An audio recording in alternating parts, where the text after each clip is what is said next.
Hey there, adventurers, and welcome back to another episode of the Awkward Dungeon Master.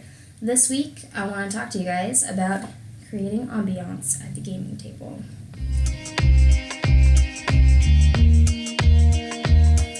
So, welcome to my Friday night gaming table. As you can see, I have this lovely blue gridded mat that's down on the table. It's just some paper that I picked up from Michael's. This whole roll was about $12, and it was totally worth it. I think it does a lot for giving our gaming table just that little something extra on Friday nights, so it kind of sets the mood for an underwater campaign, since that's what we're doing. So like I said, it was only about $12 for that whole roll. You could do that with any kind of paper, so if you could find like a gradient red, if you were doing a hell type campaign, like in the 9 hells or something like that, in a volcano, all kinds of crazy town. Or if you were doing something in the jungle, I'm sure you can find green paper of some sort that has a pattern on it, or is even just the gradient green, and then you could put this grid onto it. Now, to do the grid, I did go to Home Depot and I picked up a drywall square. This is a drywall square. I want to say it ran me like $15. If you don't have one already or have some other kind of straight edge, I went with this just because I don't know if you can tell, but this mat is like 3 by 4 feet. So it's bigger than any other gaming mat that I have. And this was just much faster. Even as is, it took me almost 2 hours to put the grid onto this. But totally worth it. I keep talking about getting it laminated and I just haven't yet. Then also you will notice here in the center, I picked up a bunch of fish tank dressings, so just like little fake plants and things online. I think these ran me like $1 a piece on Amazon or less. I was able to get some like mixed packs, so I have some brightly colored stuff too, and I have these little fake sea anemones that give it a little something extra, and everyone seems to really enjoy that.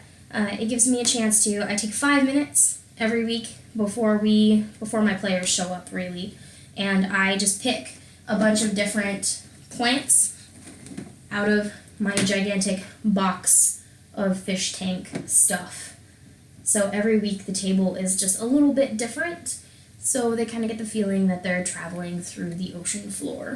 Another thing that I do with almost every single one of my gaming sessions is I have my Kindle that has an app on it called DMDJ, and then I can set up music and environmental sounds that are appropriate for whatever landscape or environment that my players are in that week. So right now, I have it set up for the underwater campaign.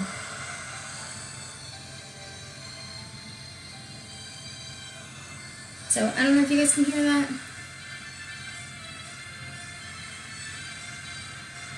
But it's just set up with some kind of ocean sounds and then a little bit of that epic music laid over the top of it to give a little bit of ambiance to the gaming table. And I think my players really enjoy it. I believe the app is free. Download it. So another couple of tools that you can use, and I do frequently, especially with my games at the Burrow, because I need things that are a little bit more modular that I can take with me when I go places. If I have small dungeon rooms, or if I want to map something out that's going to be a little bit more in-depth, I have these little tiles that my husband 3D printed for me, so I can lay rooms out really quickly, and it also gives a little bit of that added depth to the gaming table itself.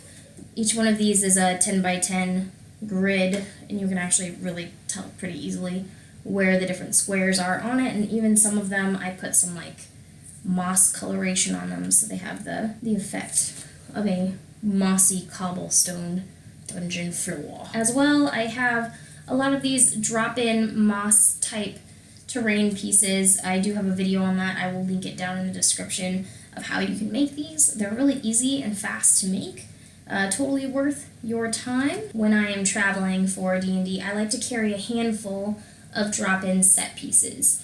I try to pick things that are going to have the most impact, that are not going to take me forever to set up. So I like to carry some like stalagmites or some small rocks and things like that I can just drop in. It's always nice to have a teleportation circle, maybe a cage or a bar, a bed, like just easy things. Definitely some kind of water well. Again, this one was 3D printed for me by my husband, but then I painted it, and it has a bunch of different inserts. So this is the water insert, but I also have one that's fire and then one that's tentacles. So this is a really diverse piece for me. I can do several different things with it. And anytime I can have a cage that has a top on it, that's kind of fun, especially if you are in a dungeon where there's going to be a prisoner or something that you need to or can rescue, or even, a bad guy that's going to lull you into a false sense of security and then betray you at the last minute. So I like putting people in boxes. Don't take that out of context. We talk about drop-in set pieces. Another thing that's really nice to have is trees. So clearly I have a bunch of trees. I got these on sale after Christmas, but you can find them pretty cheap online as well, and it's just nice to have them. Anything that honestly you can add some dimension to the gaming table that's not going to be too in the way and you can set up in 2 minutes or less is worth your time. And then, so this is a big one. If you have some extra time and you want to make a gaming session really special, especially if you have like a big end of campaign boss fight or something, you can build a 3D model of whatever it is that they're going into. So, for example, my husband was just working on a piece that literally is going to take up this entire table almost once it's all folded out for the players to use. And he has to borrow my museum putty to be able to put some of the players like on weird angles and things where the miniatures are not going to stick. So that's going to be really cool and intense. I haven't done a lot of big cardboard type constructions for D&D.